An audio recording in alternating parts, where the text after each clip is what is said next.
Faktet kanë treguar se pas çdo projekti koncesioni, edhe në sektorët strategjik të sigurisë, që kryeministri Edi Rama i ka shpallur si zhvillime me standarde europiane, qëndrojnë qarqe mafioze dhe grupe oligarkike me origjinë turke, ruse, serbe, arabe e kineze. Nuk është rastësi që edhe pas koncesionit për ndërtimin dhe shfrytëzimin e aeroportit ndërkombëtar të Vlorës, kanë dalë të dhëna për financime offshore ruse, të depërtuara përmes marrëveshjes së huaj që ka lidhur Begjeht Pacolli. Kjo marrëveshje është nënshkruar më 26 mars 2025 mes Pacollit në emër të kompanisë së tij, Mapco Construction SA dhe Bart Turtleboom, përfaqësuesi kompanisë Delphos Securities SARL, që është menaxher e financimesh ruse, pjesë e grupit të kompanive Compartment Bernina, heshtja e Ramës, heshtje që dikton frikë, edhe pse qeveria përballet me fakte që tregojnë se Pacolli ka lënë koncesionin e aeroportit të Vlorës peng te qarqet ruse. Kryeministri Edi Rama nuk ka dalë të sqarojë skandalin që prek drejt për drejt sigurinë kombëtare dhe partneritetin me SBA e NATO. Heshtja e Ramës ka diktuar dhe heshtjen e kuvendit, që ka miratuar kontratën koncesionare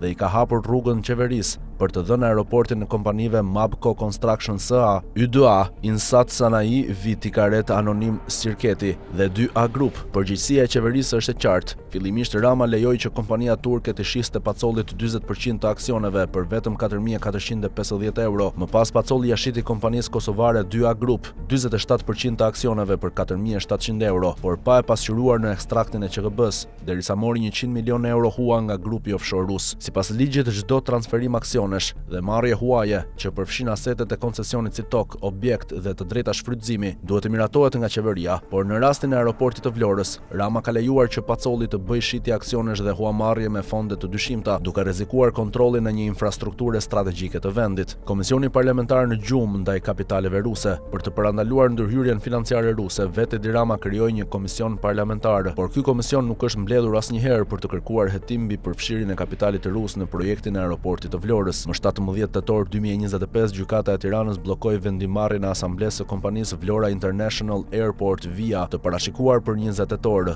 pas një padije nga ortaku 2A Group, që pretendon konflikt aksionesh me Pacollin. Megjithatë, kjo nuk është një çështje civile, është një alarm kombëtar që tregon se një aset strategjik si aeroporti i dytë ndërkombëtar i vendit mund të përfundojë në ndikimin e kapitalit rus dhe qeveria shqiptare po mban një heshtje që vlen më shumë se çdo pranim fajësie. Në këtë situatë SPAK nuk reagon. Parlamenti fle dhe Rama bën sikur s'ka dëgjuar gjë. Heshtja e tij është prova më e fortë se skandalet nuk janë aksidente politike, por pjesë e një sistemi që ai vetë ka ndërtuar.